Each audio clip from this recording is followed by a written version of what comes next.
فقال المؤلف رحمه الله تعالى وأدم نفعنا بعلومه في الدارين آمين ثم قال. Tuan-tuan jamaah salat maghrib Masjid Agung Karimun rahimakumullah.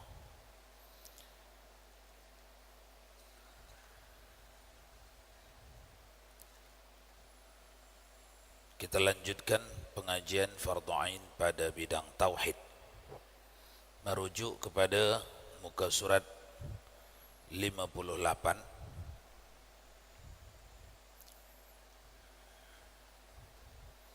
dan dalil baharu alam itu yakni jirib, melaziminya bagi arad yang baharu daripada gerak dan diam, dan lain daripada keduanya, seperti berhimpun dan bercerai, dan segala warna, dan yang melazimkan bagi yang baharu itu baharu apa itu?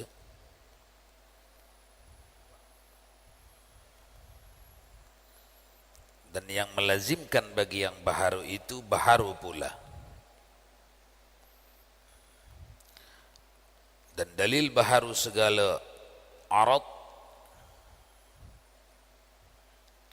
nyata dilihat berubah-ubahnya daripada tiada kepada ada, daripada ada kepada tiada. Dan adalah pada kalam musannif itu ditakdirkan dua jumlah seolah-olah berkata ia bermula alam ini baharu, dan tiap-tiap yang baharu itu tak dapat tiada ada baginya daripada orang yang membaharukan dia.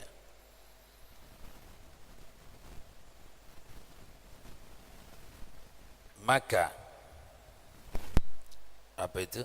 Natijahnya alam ini adalah orang yang membaharukan dia, maka yang baharu akan dia itu, membaharukan dia itu Allah Subhanahu wa taala, kerana diambil daripada khabar Rasulullah sallallahu alaihi wasallam, orang yang menjadikan alam ini Allah taala, dan makna baharu itu kedatangan wujudnya, kemudian dan dahulunya itu adum, maka Allah taala jua yang mengeluarkan dia daripada adum kepada wujud. Tuan-tuan, perbincangan ini dalil akli, dalil akal, pengakuan akal tentang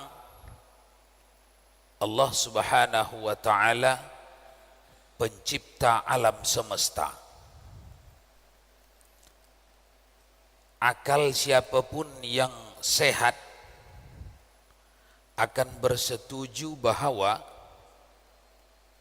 ketika diperhatikan alam semesta, yang satu terbuat dari yang satu, yang satu terbuat dari yang satu, yang satu bahan bakunya dari yang satu dari yang satu, terus maka sampailah orang itu kepada yang pertama. Kalau diteruskan kejadian yang seperti itu, yang satu ini terbuat dari ini terbuat dari ini terbuat dari ini, seluruh alam semesta yang bahan bakunya terbuat dari bahan ini terbuat dari ini terbuat dari ini, maka ujung-ujungnya sampailah kepada buatan yang pertama. Tak dapat tidak, mesti sampai kepada buatan yang pertama. Bila ditanya buatan yang pertama, siapakah yang membuat ini, barang pertama ini, maka tidak dapat dibikin jawaban selain Allah, yang sifatnya tidak ta'alluq, sifatnya tidak terkontaminasi dengan buatan ini. Itu baru cocok dengan akal sehat. Umpamanya sekalipun secara zahir ayat kita jumpai Ar-Rahmanu 'alal 'arsy istawa, Allah bersemayam di arasy yang tinggi, sekalipun secara zahir ayat kita jumpai terjemahannya yadullahu fawqa aydihim, tangan Allah di atas tangan mereka para makhluk, pastilah dalam akidah kita, dalam i'tiqad kita, pastilah yang dimaksud ayat bukan Allah bersemayam, bertahta, bersinggasana di arasy. Pastilah bukan. Pastilah maksud ayat bukan Allah bertangan. Pasti bukan.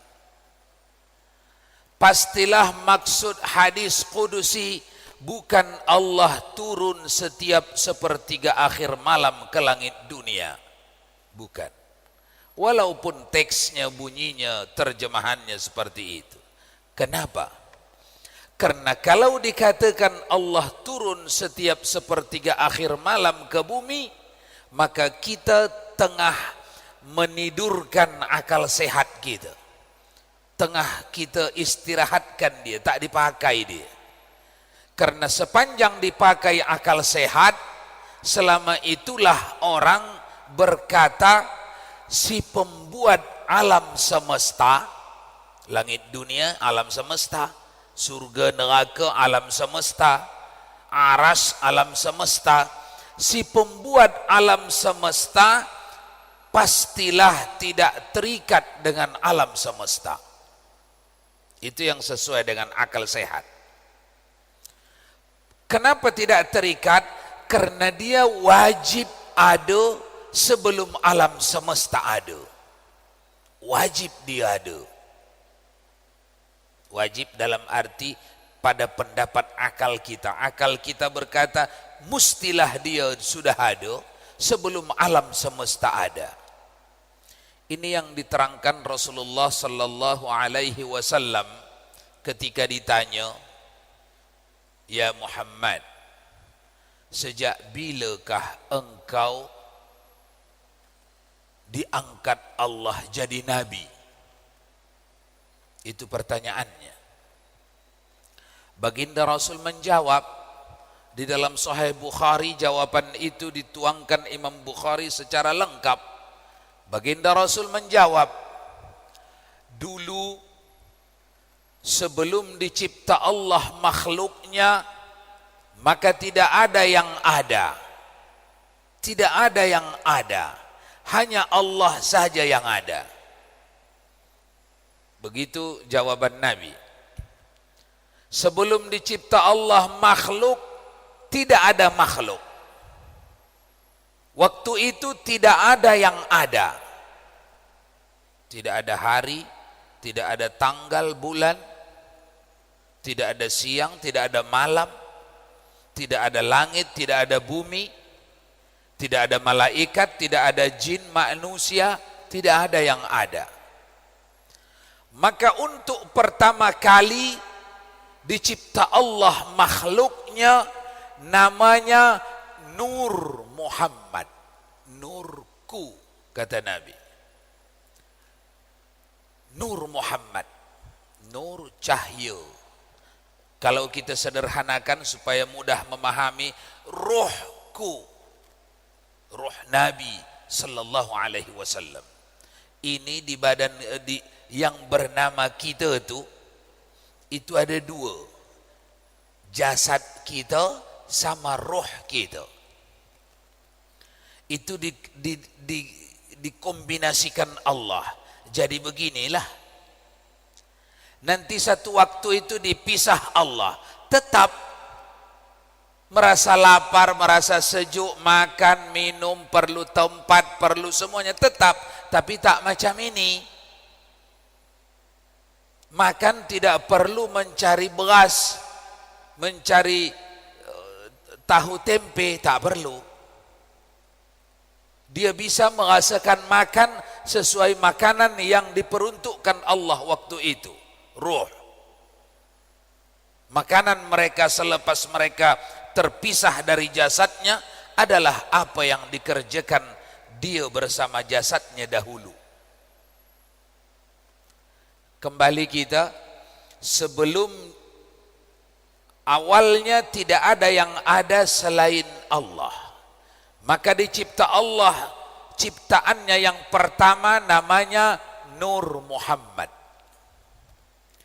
Dari Nur Muhammad ini dicipta Allah seluruh alam semesta. Kita singkatkan, hadis itu panjang. Apapun yang ada dari situ dulu. Kenapa dikatakan manusia dicipta dari tanah liat surga?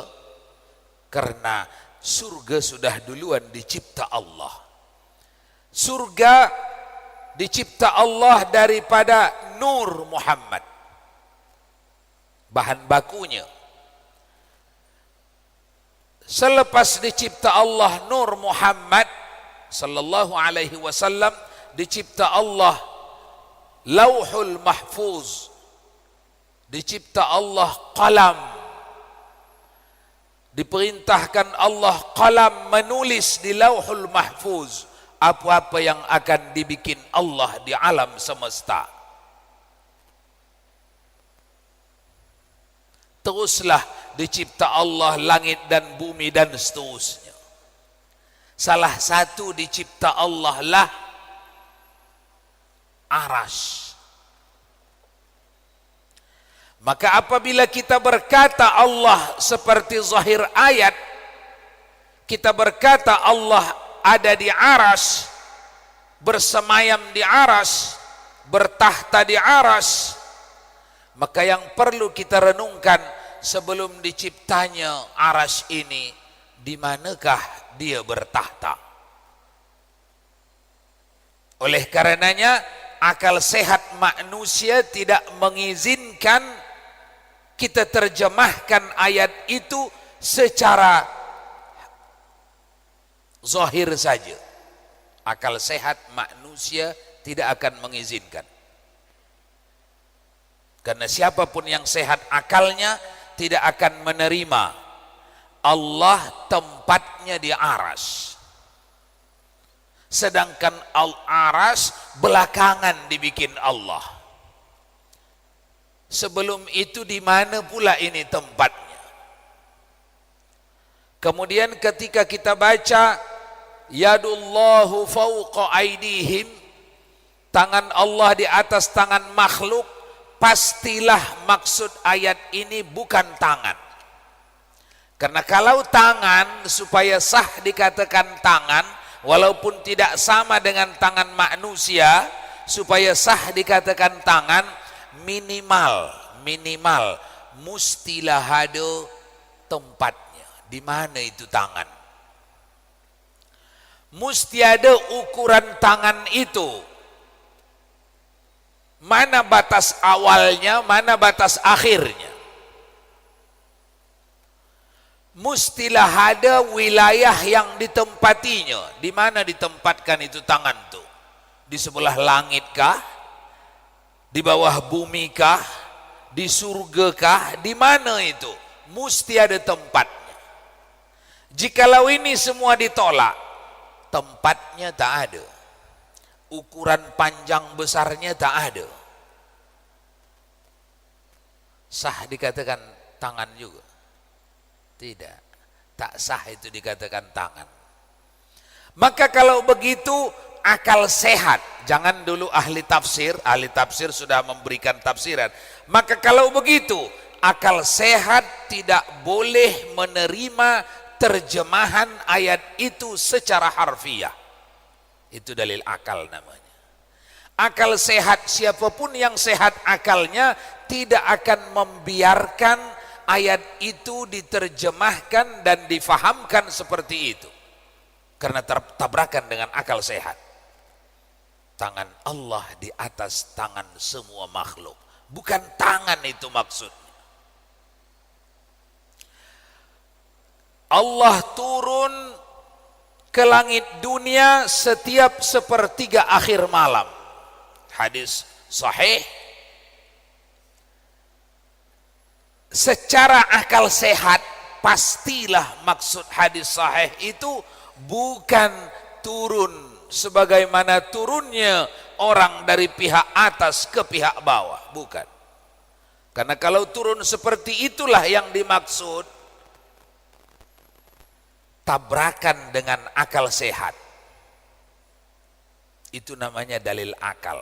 Jadi akal sehat kita, akal sehat semua orang yang sehat akan menolak ketika ada orang mengajak kita, Allah turun, dia kata, nabinya kata turun setiap sepertiga akhir malam. Turun dari mana? Dari pihak langit, pihak atas lah. Tidak, bukan itu maksud. Kalau sekiranya itu maksud, kenapa tabrakan dengan akal sehat? Tabrakannya di mana? Kita tahu bumi ini bulat. Kita tahu kita semuanya duduk di kulit bumi. Di kulit bumi. Umpama ini bumi, kita semua di kulitnya nih, di tepinya ini. Indonesia di sini, Amerika di sini. Kalau kita katakanlah pada setiap sepertiga akhir malam Allah turun ke langit dunia seperti zahir hadis sahih, turun ke Indonesia sepertiga akhir malam. Pukul berapa itu? Sepertiga akhir. Katalah pukul 2 atau pukul 3. Ke Indonesia pukul 3 malam sini. Di saat pukul 3 malam di Indonesia nih, di Amerika pukul berapa ini? Pukul 12 siang. Jadi nanti pindahlah Allah Ta'ala ke sini lagi, karena pukul 3 di sini. Di India pukul berapa ini? Di saat kita pukul 3 itu.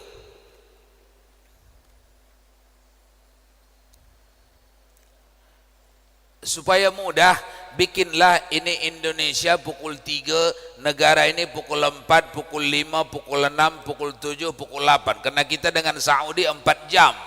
Itu karena jauhnya sudah jarak kita. Jadi apa yang dilakukan Allah, kalau difahami memang turun Allah setiap sepertiga akhir malam. Yang dilakukan Allah berpusing-pusing di sinilah. Karena harus menuruni sepertiga akhir. Alangkah kerdilnya ini kerja ini. Seorang presiden sebuah negara pun hendak mengendalikan komandonya di dalam negaranya, tak perlu dia keliling dari tepi ke tepi negara dia, tak perlu. Tinggal perintah bawahan dia. Ini hendak mengijabah, hendak mengabulkan doa orang-orang yang berdoa sepertiga akhir malam, mesti turun Allah. Fahaman ini tidak diterima oleh akal sehat. Itu yang dimaksud dalil akal. Jadi kalau begitu maksud hadis sahih ini apa? Turun Allah pada setiap malam, pada setiap sepertiga akhir tiap malam ke langit dunia. Maksudnya apa? Turun rahmat Allah, ijabah Allah, maghfirah Allah lebih banyak dibanding jam-jam selain itu. Lebih banyak turun pengampunan Allah, rahmat Allah, pemakbulan penerimaan Allah di jam-jam itu dibanding di jam-jam selain itu. Itu maknanya.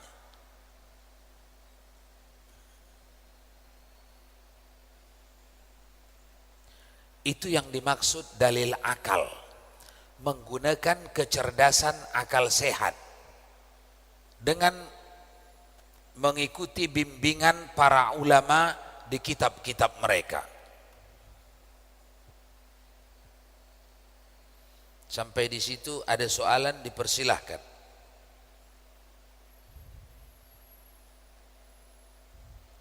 ada. Lanjut baca. Ustaz Abdus Salam.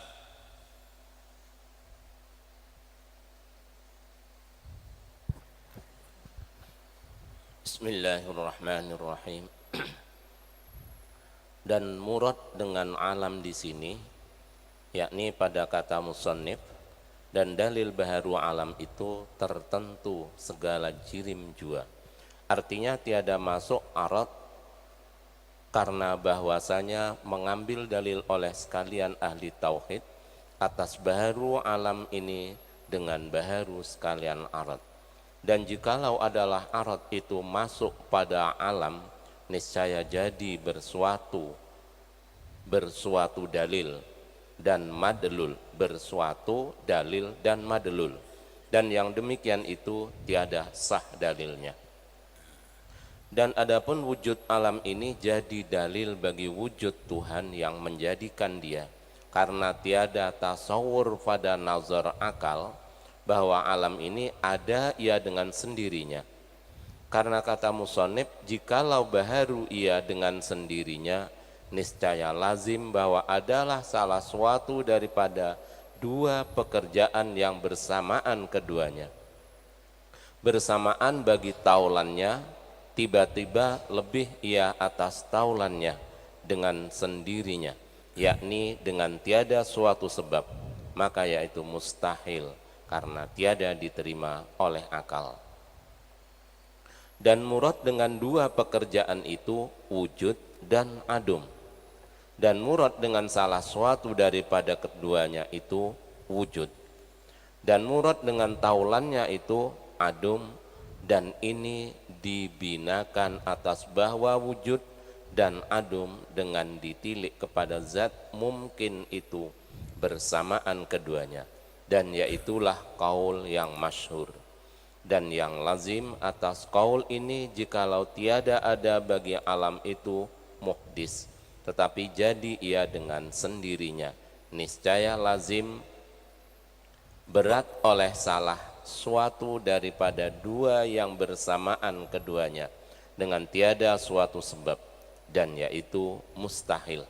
Karena barang yang sabit padanya daripada berhimpun dua yang berlawanan, yaitu rujhan dan musawah, artinya berat sebelah dan bersamaan beratnya, dan bandingan yang demikian itu neraca yang bersamaan dua-duanya. Tiba-tiba. Iya. Dua-duanya. Tiba-tiba berat salah suatu daripada keduanya atas yang satu lagi itu, dengan tiada suatu sebab yang memberatkan dia. Sudah, sampai situ dulu. Apa yang dibaca Ustadz Haji Abdus Salam bahasanya agak berputar-putar, tetapi sebenarnya yang coba diterangkannya dalam bacaan itu, yang diterangkan musannif adalah untuk membawa akal supaya bersetuju bahwa yang bikin alam ini mustahil dua, tiga atau ramai, dan mustahil juga dituduh selain Allah. Itu saja sebenarnya.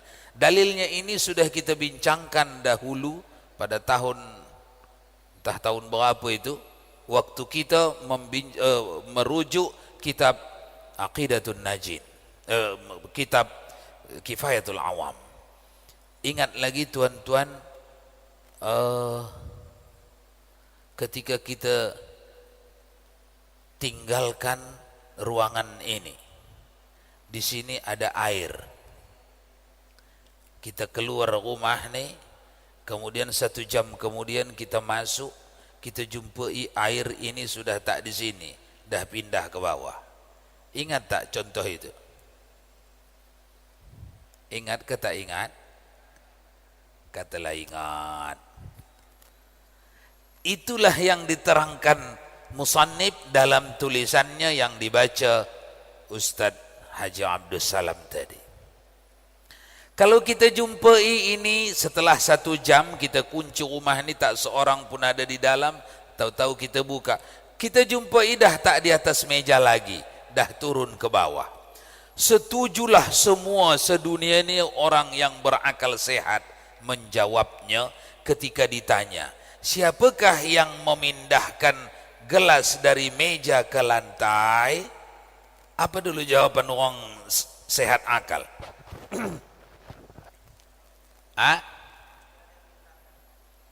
Iya, pasti ada yang memindahkan. Soalannya pun begitu. Siapakah yang memindahkan ke lantai? Apa dulu jawaban kita, Pak Kades? Tak ingat?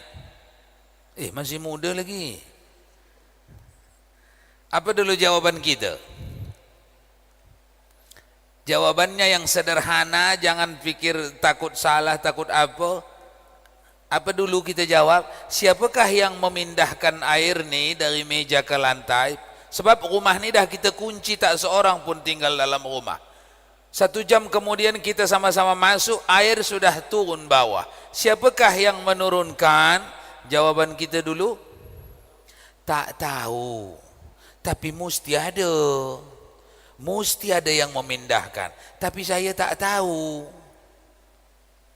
Itu dulu jawabannya. Itu yang sedang diterangkan bacaan tadi.